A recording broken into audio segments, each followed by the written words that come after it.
हमारा घरे कोई फरતું ફરતું આ ભાખરામથી આવ્યું હે વાઘનું બચ્ચું આવી ગયું હે। આ વાઘનું બચ્ચું નાનું હે એટલે કોઈને કોઈ પરેશાન તો કરતું નહીં, કરડતું નહીં હે, પણ આખો દાડો બેઠો રહે બસ અને દિવાલ રે આપે અને રોટલો ખાય હે। એમ તો શિકાર નહીં કરતું, પછી દૂધ પાવા તો પીવે, રોટલો ખાય અને આખો દાડો બેઠો રહે બસ।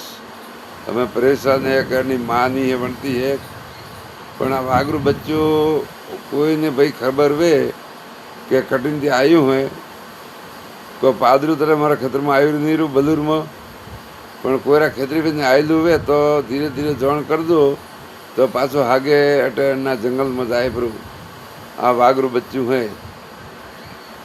અને એને અડો પાય બેવડાવો તો કોઈ નહીં, બેઠો રહે આરામથી। અને ભાઈ પાછો ચિત્તો હે, વાઘ હે વાઘ, વાઘણ નહીં વાઘ હે એ। રામ રામ મિત્રો, આ ખબર આગળથી આગળ ફેલાવજો અને વિડીયો શેર કરજો તો જંગલ ખાતાવાળા આવે તો કોઈ લઈ જાય। એ રામ રામ જી।